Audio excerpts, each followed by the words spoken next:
Entonces, tenemos tres temas que vamos a desarrollar esta tarde. Uno es el aspecto formativo aplicado al ámbito universitario. Entonces, bien sabemos de que en varias universidades se viene aplicando, por ejemplo, el enfoque por competencias. Entonces, vamos a dar una pequeña revisión así sobre estos aspectos, los aspectos básicos, y luego lo vamos a relacionar también con la salud mental, que es un aspecto que se olvida en cierto modo, más aún en esta época de emergencia sanitaria, donde es un elemento así muy importante que es necesario subrayarlo, como para que se planteen toda una serie de estrategias a nivel institucional y, cómo no, también a nivel nacional, a nivel de todos los países, para poder superar estos problemas de salud mental que son recurrentes, sobre todo en esta emergencia sanitaria.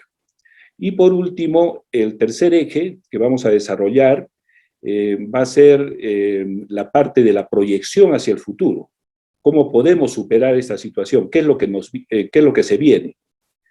Para eso, nosotros no vamos... no vamos a realizar ni ciencia ficción ni tampoco futurología, que son disciplinas importantes.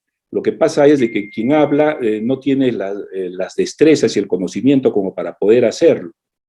Sin embargo, nosotros nos vamos a proyectar un poco para los siguientes días, luego de la pandemia. Probablemente vamos a tener que convivir con esta pandemia durante varios años todavía, ¿no? Y no sabemos qué es lo que se viene también posteriormente. Por lo tanto, nosotros como docentes, las instituciones educativas tienen que adaptarse rápidamente a esta época de emergencias, y estoy seguro que sí lo vamos a poder hacer. En este momento les estoy mostrando una tabla que lo hemos sacado del Instituto Internacional de la UNESCO para la Educación Superior en América Latina y el Caribe, que a propósito están realizando estudios frecuentes.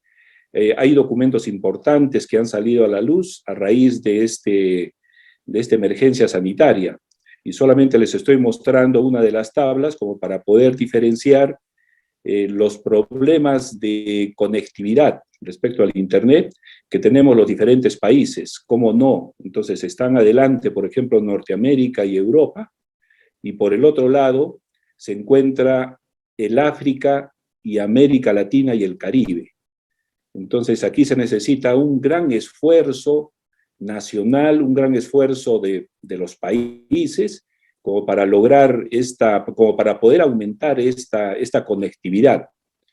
Sin embargo, también hay que sacar a relucir de que a nivel de país se puede hacer este esfuerzo, pero también a nivel de los hogares, a nivel de la conexión así familiar, donde tienen que tener los aparatos necesarios para poder seguir las clases de nivel, las clases en la universidad. Entonces, eso es algo que también falta. ¿Por qué? Por los problemas económicos que estamos atravesando. Las instituciones, cada una de las universidades ha hecho el esfuerzo para poder salvar esta situación. Entonces, un primer esfuerzo tiene que ver, por ejemplo, con la compra de LMS o plataformas así digitales, como para que se pueda continuar los estudios a distancia. Lo que se ha hecho es trasladar la presencialidad, ha sido trasladado a la formación a distancia, utilizando la última tecnología. Entonces, esto es un esfuerzo de varias universidades, pero sin embargo hay otras universidades que han quedado a la saga, porque precisamente no contaban con los recursos. A nivel administrativo, han tenido que tomar medidas necesarias como para que se puedan adaptar.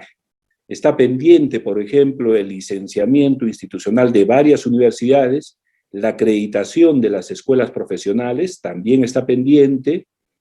se han tenido que reprogramar estas actividades. Asimismo, también el calendario también de las matrículas han tenido que ser reprogramadas, y cómo no, el inicio de clases también, ¿no? Por ejemplo, en mi universidad, felizmente, gracias a Dios, postergamos el inicio del año escolar, me refiero del año pasado, año 2020, solamente 20 días. ¿Por qué? Porque de alguna manera estuvo preparada también ya la universidad respecto al manejo de la tecnología, la capacitación también de los profesores, etcétera, ¿no? Pero eso no sucede con varias universidades de toda la región. Los recursos financieros también fueron puestos a disposición, y un programa también de estímulos, eso fue aplicado también en mi universidad, para, si es que los alumnos pagan puntualmente, se les puede hacer un descuento del 15%. Muy bien, entonces pasamos ahora al primer eje que les había mencionado anteriormente. La primera viene a ser una mirada a la salud mental de los universitarios. Aquí también vamos a incorporar la salud mental de los profesores. Entonces, estudiantes universitarios y profesores vienen a ser los principales agentes educativos, y no hay que dejar de lado al personal también administrativo, que por este confinamiento, por esta situación de emergencia sanitaria, por los problemas económicos también, porque a nivel administrativo se han tenido que reducir también los puestos de trabajo, y cómo no, también la parte emocional también se ve afectada. Entonces, inmediatamente pensamos que varios agentes educativos se encuentran deprimidos por la inminencia de la muerte. Ese es un primer pensamiento así que surge en estos momentos de emergencia. Y imagínense, si se vincula también a los otros factores, esta depresión se va a agudizar.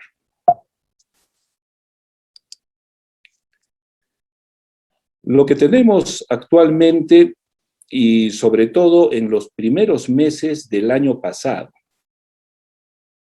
en el presente año, un poco que se han regulado también las actividades. Me estoy refiriendo a la saturación académica y también a la saturación administrativa también. En este último aspecto sobre la saturación administrativa, las instituciones han requerido en exceso a su personal, quizá llevados por la ansiedad, quizá porque estamos atravesando así esta situación de conflicto y esa necesidad de resolver los problemas inmediatamente.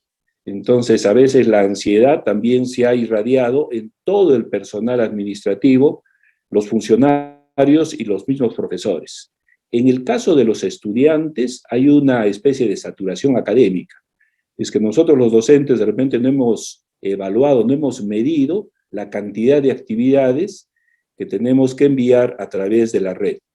Jornadas intensas de trabajo, con un desgaste por parte de la persona, pensando en vivir en una continuidad así indiferenciada, como que ya las jornadas de trabajo se han roto. En cualquier momento se requiere al docente, en cualquier momento también los alumnos requieren del apoyo también de los docentes, utilizando las redes sociales, utilizando también el teléfono, como para enviar mensajes a sus respectivos docentes. Sin embargo, también se ha encontrado, bueno, ante esta situación se exige que haya cierta flexibilidad por parte de los docentes y por parte también de la institución. Sin embargo, encontramos que esto no es así en varios lugares, en varias instituciones. Se presenta la inflexibilidad docente, rigidez para poder comprender los problemas de los estudiantes. Varios de los estudiantes tienen problemas de conectividad, pero sin embargo los profesores también se ponen rígidos, haciendo respetar su autoridad, como en los viejos tiempos. Frente a eso, existe un ambiente de incertidumbre. Un ambiente de incertidumbre en el momento presente y lo que va a pasar también después.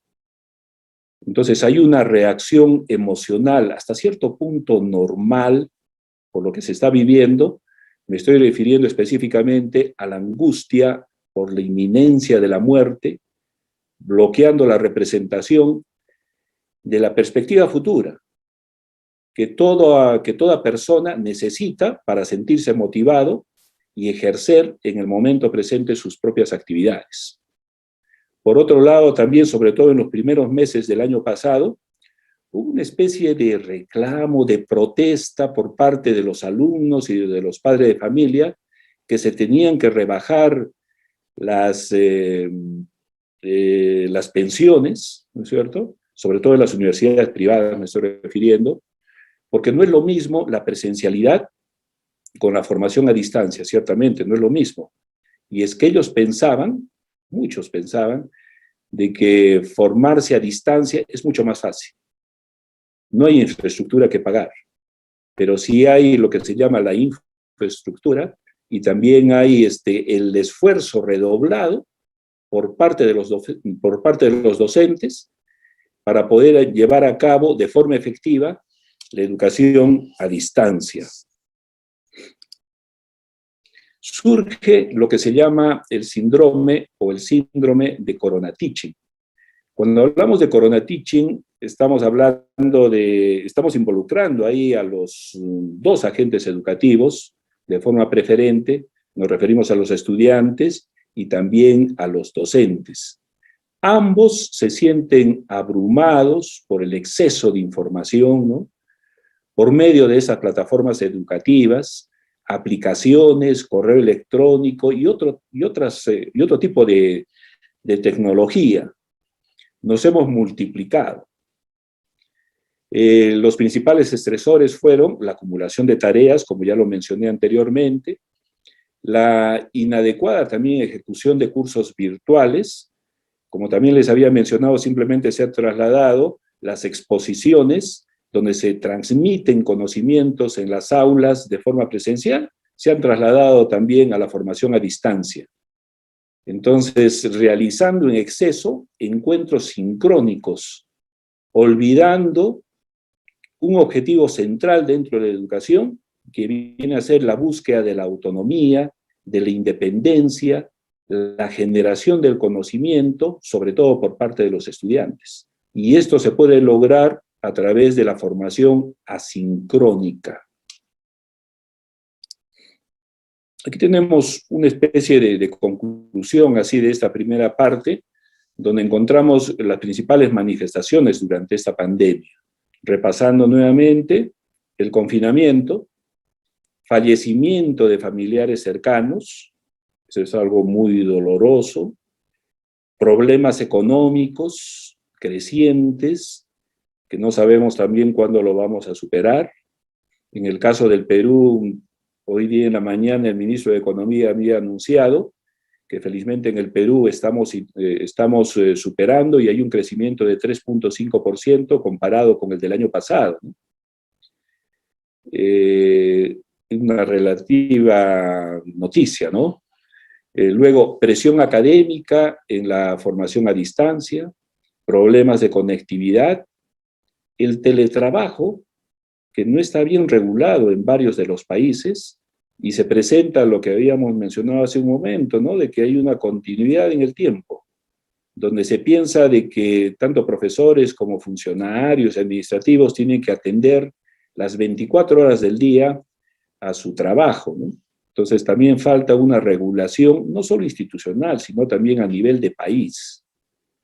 Eso afecta a la salud mental de los estudiantes universitarios y también de los demás agentes educativos. Aquí nos estamos basando como debe ser. Tenemos una cita de Huarcaya y Victoria en el año 2020, que realizó un trabajo sobre consideraciones sobre la salud mental en la pandemia de COVID-19. Esto salió en una revista académica peruana, donde identifican cuáles son los principales problemas de salud mental. En primer lugar, el incremento de las emociones negativas. Entonces, este trabajo hace un repaso de las investigaciones que salieron hasta ese momento. Entonces, por eso están citando los resultados que se realizaron en la China. Ansiedad, depresión e indignación. Y una disminución también de las emociones positivas de felicidad y satisfacción hacia la vida. Entonces, los dos aspectos lo están tocando. Los aspectos negativos, como por ejemplo la ansiedad, que es transversal a todo posible trastorno mental, ¿no? Y por otro lado también la sensación positiva de felicidad o de bienestar psicológico. En segundo lugar, la ansiedad también por la salud. Entonces hay cambios corporales, una simple gripe que puede ser interpretada también como síntomas de COVID, y ahí viene también la generación de ansiedad por parte de la persona y de los mismos familiares, ¿no? La depresión, que ya es un problema mayor, sobre todo en personas con molestias físicas, en personas también que tienen familiares hospitalizados, en personas que tienen familiares también fallecidos. Las reacciones al estrés, como no, que tiene un componente así de ansiedad. Y precisamente aquí hay un dato interesante, con niveles más altos en mujeres y en mayores, entre 18 a 30 y mayores también de 60 años. Y quienes presentan mayor impacto psicológico, entonces, son las mujeres, pero también son los estudiantes, y sobre todo los estudiantes de nivel superior. Personas con síntomas físicos y que va con un impacto moderado y un impacto también más grave o severo. Muy bien, revisando ahora los enfoques respecto a la formación universitaria. En realidad no vamos a hacer una revisión exhaustiva de estas corrientes, de estos enfoques teóricos que rigen la educación, ¿no es cierto? Con ciertas diferencias cuando lo aplicamos a la educación superior. En realidad, en varios lugares, y mi universidad también no está exenta, que piensan que pasar a la educación a distancia es cambiar totalmente del modelo educativo. En realidad, no hay que olvidar que el tema central viene a ser el proceso de aprendizaje-enseñanza. Y sobre eso hay una larga tradición de autores, de teorías que han aportado para el conocimiento acerca de cómo aprendemos los seres humanos, de acuerdo a la edad de desarrollo también. Entonces, estamos hablando, por ejemplo, de Jean Piaget, estamos hablando de Vygotsky y otros autores. Entonces, estos dos primeros que he mencionado vienen a ser transversales a toda la educación. Lo que sí cambia viene a ser las plataformas, el uso de la tecnología, y que tiene que ser sobre todo de forma racional, para que se pueda lograr este principal objetivo, el aprendizaje. Bien, entonces, si yo les muestro estas imágenes, por ejemplo, que es propio de un test psicológico, ¿no? Que son tests proyectivos, para poder sacar a la luz qué es lo que piensa la persona, y está sujeto también a interpretación conjunta entre un terapeuta y está sujeto también a la interpretación de parte de la misma persona, ¿no? Entonces hay algunos que interpretan, en este momento seguramente que están realizando esta actividad, de diversas maneras, ¿no?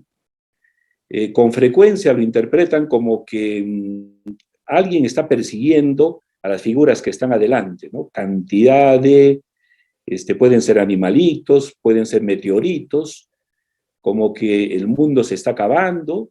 Entonces son variadas interpretaciones.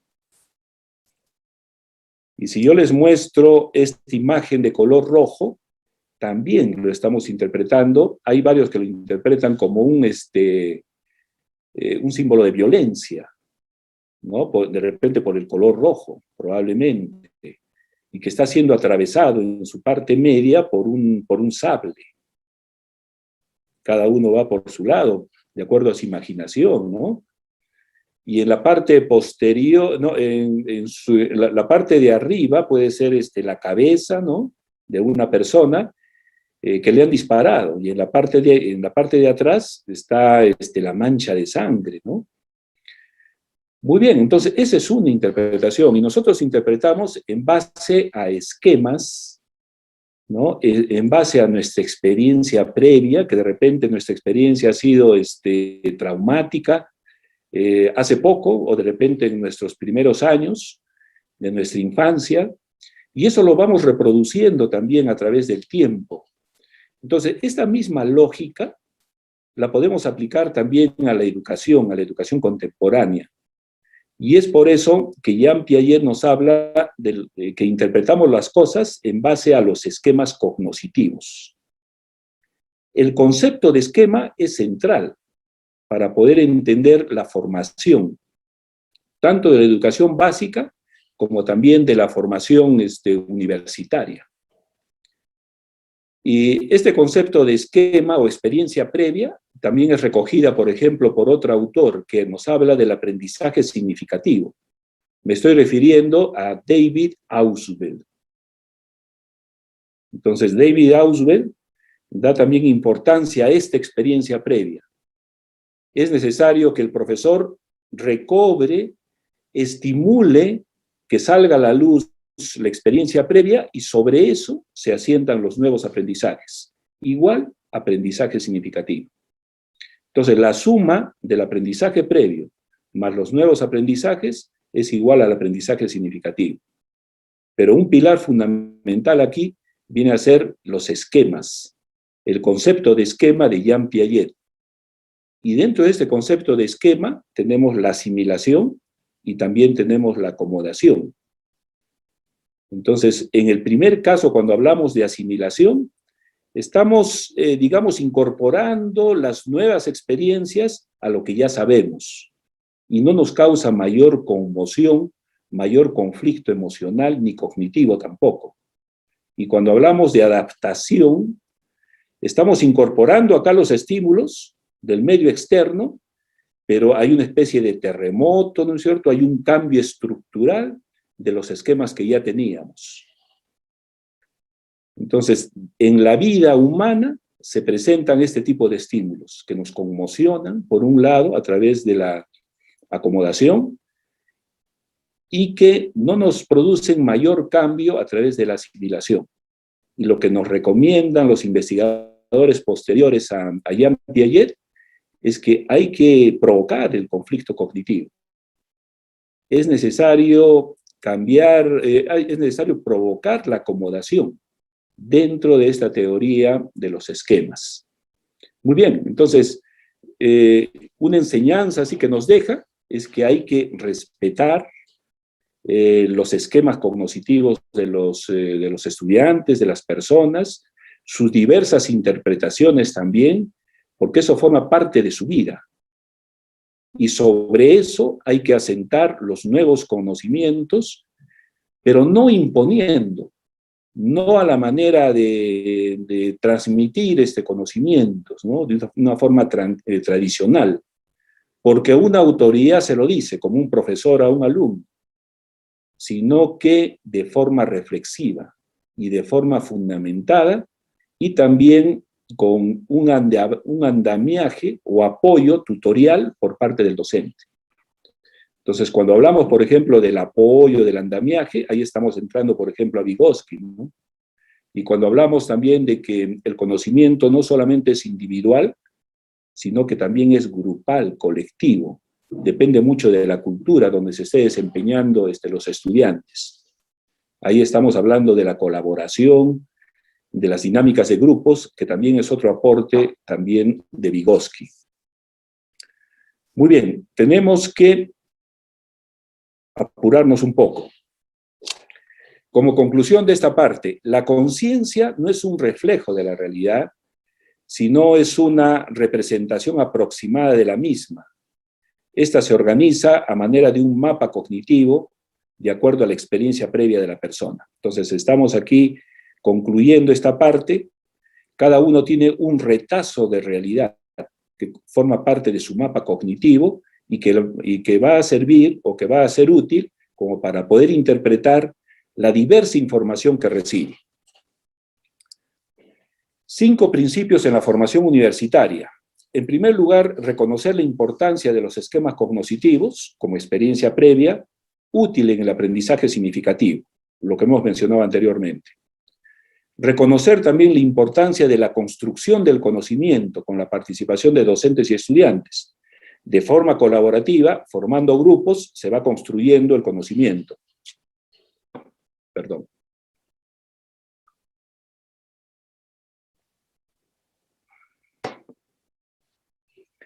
Algo recomendable también a nivel universitario es la aplicación de prácticas auténticas. Por eso realizan nuestros estudiantes las prácticas de campo, y si están programadas desde los primeros años, o por lo menos desde la mitad, excelente. Y luego también podemos tener las prácticas simuladas, lo que se llaman las prácticas de aula, que deben ser valoradas en su real sentido. Luego también una meta para todos los estudiantes, más aún si se encuentran a nivel superior: la búsqueda de la autonomía y la independencia del estudiante a través del desarrollo del aprender a aprender, en variados contextos y situaciones. Y finalmente, la importancia de desarrollar competencias, pero buscando resultados de aprendizaje. Sobre este tema de las competencias, las competencias que solamente buscan el desempeño, el producto, el resultado, ha sido superado por el desarrollo de capacidades, por el desarrollo de valores, en suma el desarrollo también de competencias, pero desde la perspectiva del desarrollo humano. Porque cuando van los estudiantes a la universidad, no solamente es a buscar una profesión, a especializarse, sino también a completar su desarrollo integral que surgió en la época de la educación básica. En mi país se habla de educación primaria y educación secundaria. A nivel universitario se tiene que completar también la formación integral. Entonces, de tal manera que van a recibir aspectos de especialidad, como también de formación humanística, lo que nosotros llamamos los estudios generales. Este es un concepto de competencia donde afirmamos de que es una construcción social, intervienen también los grupos de interés, donde se evidencia que la persona ha aprendido de forma significativa. Estamos recogiendo ahí los aportes de David Ausubel. Esto se va a expresar en el desarrollo de nuevos conocimientos, habilidades y actitudes integradas en capacidades y valores fácilmente transferibles a diferentes situaciones de la vida y al desempeño profesional.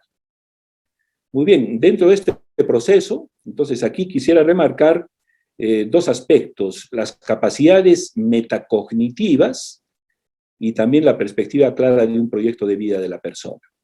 Estamos hablando de personas, una persona que se va a especializar, pero una persona también que va a continuar formándose.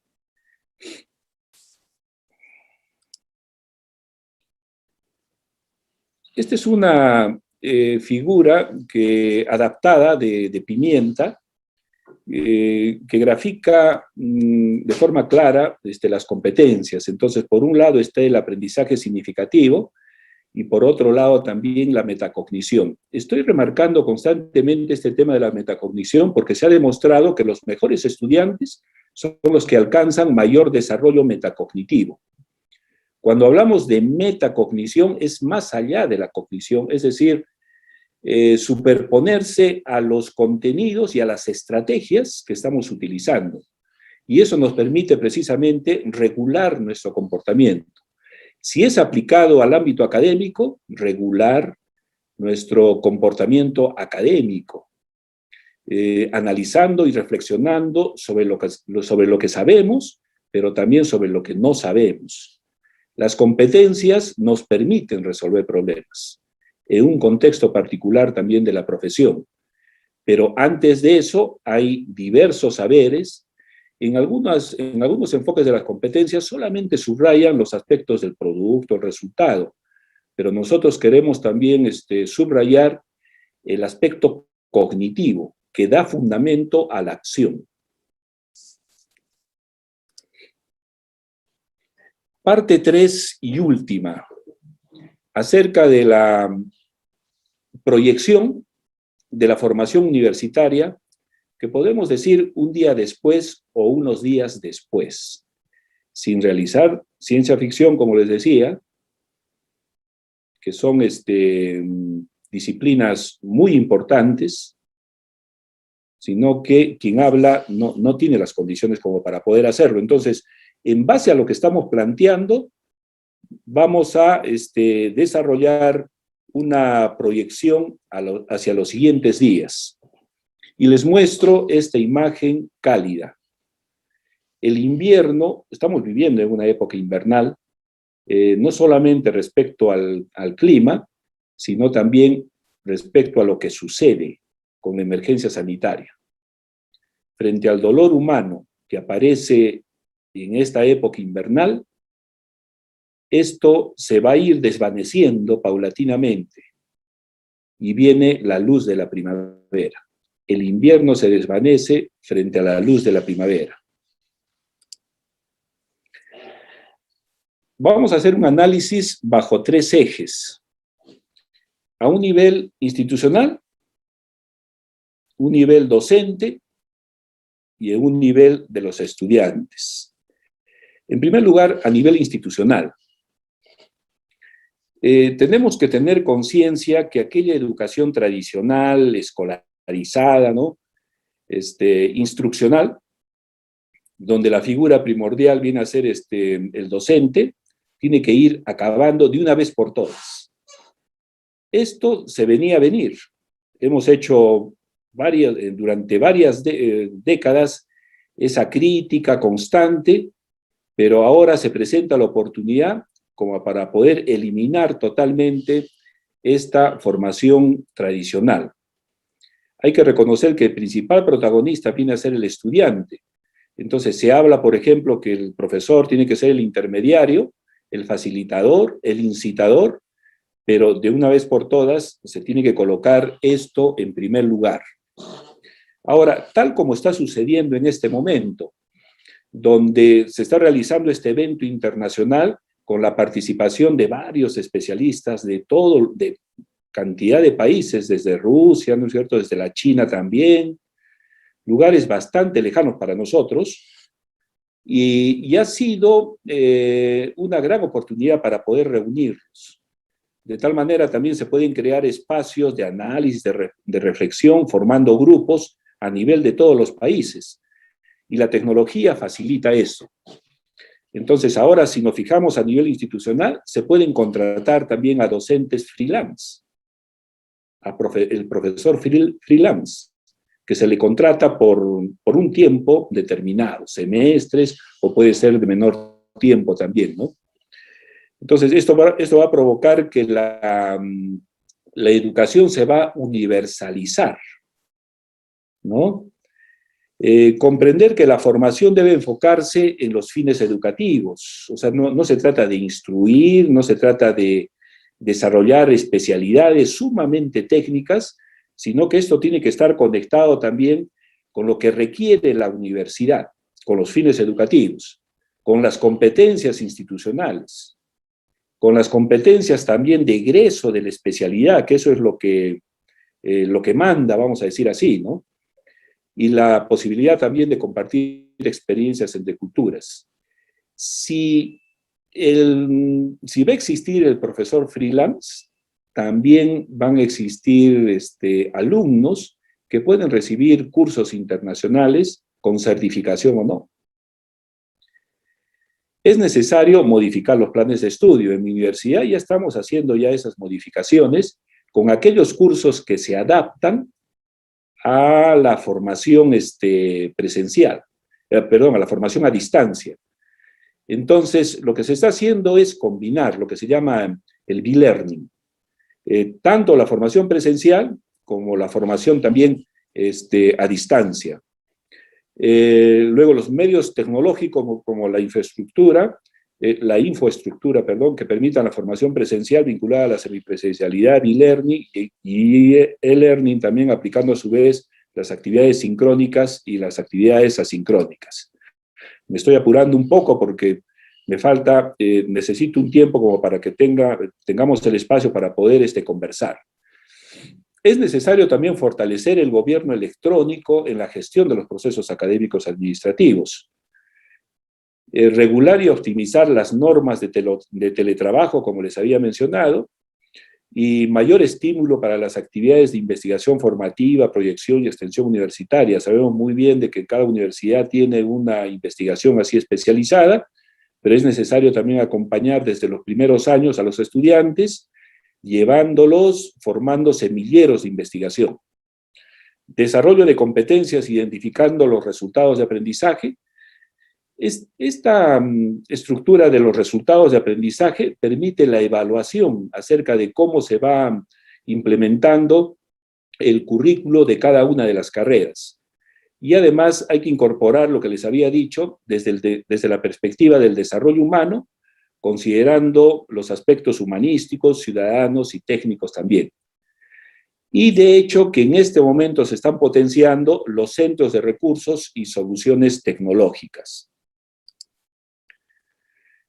Promover el aprendizaje móvil. Sabemos muy bien que las computadoras aún son muy caras, en muchos hogares no tienen acceso a las computadoras, pero sí tienen acceso a los smartphones.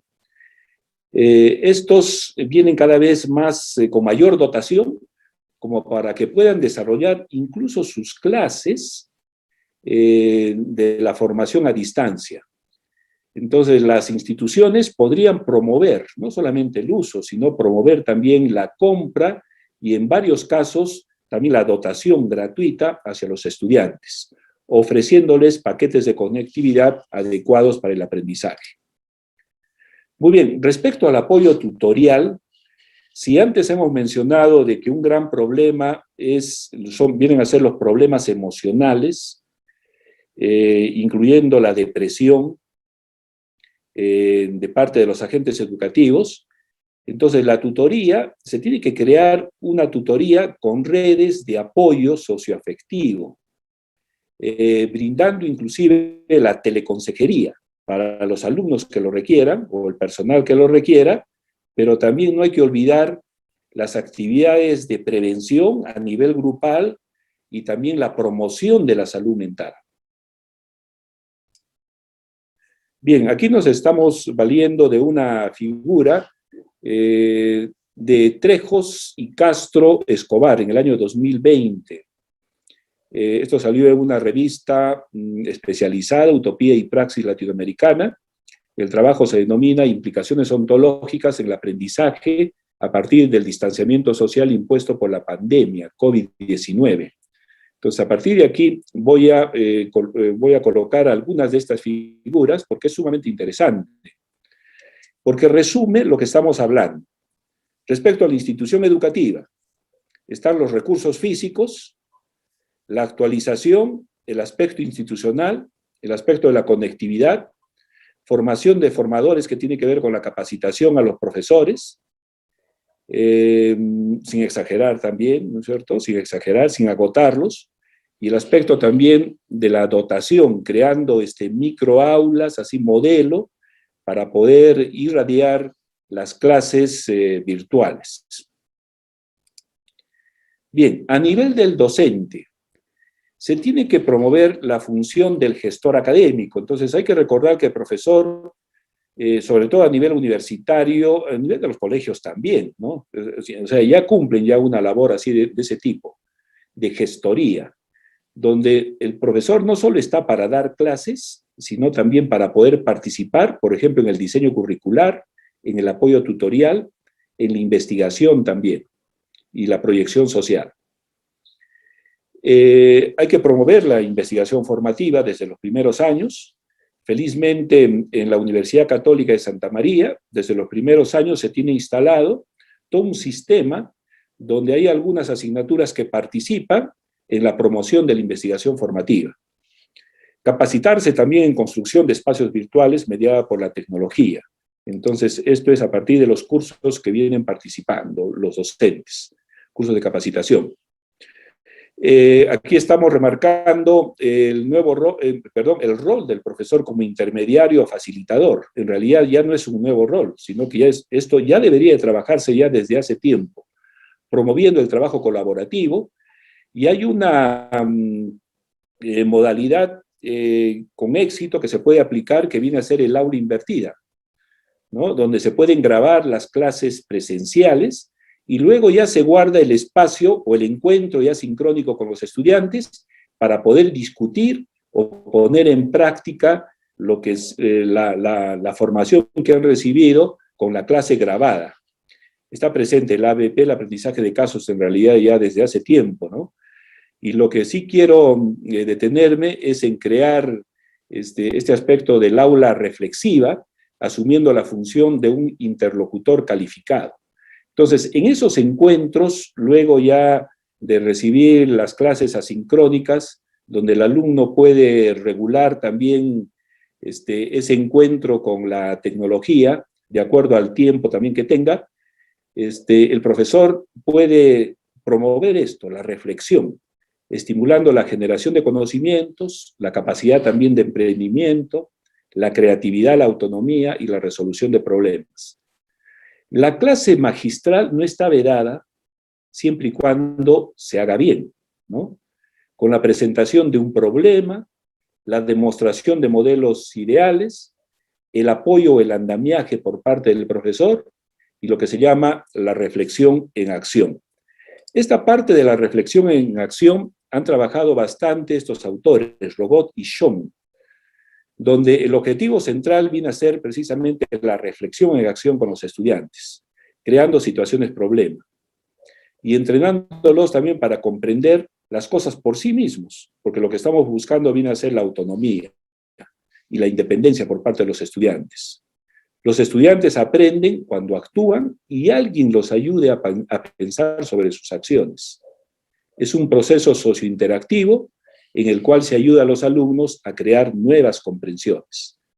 Profesores y estudiantes construyen nuevos conocimientos y adquieren hábitos de reflexión y conocimiento metacognitivo. Muy bien.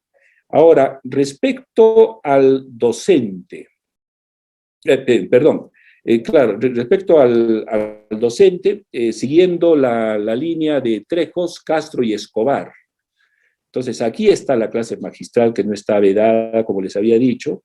Aquí están los ambientes virtuales de aprendizaje, los recursos de apoyo, los eventos en vivo, los indicadores que tienen que ver con las evaluaciones, ¿no es cierto? Inclusive la evaluación también de las competencias está aquí, la multimedia, la comunicación 2.0, el coaching mentoring que permite el andamiaje o el apoyo también a los estudiantes. Muy bien, a nivel de los estudiantes, es necesario que comprendan que van a la universidad no solamente a especializarse, sino también a completar su formación en términos humanísticos, ciudadanos y también técnicos. Es necesario que desarrollen su metacognición, es necesario también que desarrollen y optimicen una teoría de la mente útil en las relaciones interpersonales saludables. Respecto a la teoría de la mente, de repente es algo novedoso para los que no están próximos a las teorías relacionadas con el desarrollo, con el desarrollo humano. ¿Ya? Tener una teoría de la mente es reconocer que nosotros tenemos una experiencia, toda una serie de creencias, pensamientos acerca de la realidad. Estas creencias y estos pensamientos pueden ser verdaderos como también pueden ser falsos. Y a veces nos podemos llevar en base a estereotipos creados a lo largo de nuestra existencia. Y eso no nos permite actuar de una forma efectiva sobre la realidad. Por otro lado, también hay que reconocer que las personas, es decir, el otro o las otras personas, también tienen toda una serie de creencias, toda una serie de pensamientos, toda una serie también de sentimientos, ¿no? Y atribuciones sobre las cosas o sobre los fenómenos que los rodean.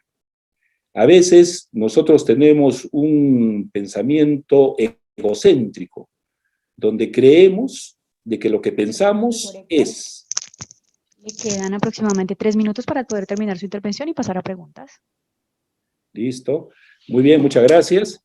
Entonces, este aspecto de la teoría de la mente también se necesita estimular en las personas, en los estudiantes, ¿de acuerdo? El desarrollo de habilidades sociales y el bienestar psicológico y el entrenamiento también en atribuciones cognitivas positivas. Muy bien, entonces aquí estamos sintetizando lo que estamos hablando también respecto al estudiante, y aquí estamos realizando también una convergencia entre los tres ejes que acabo de describir. Estamos hablando de estudiantes, docentes e institución.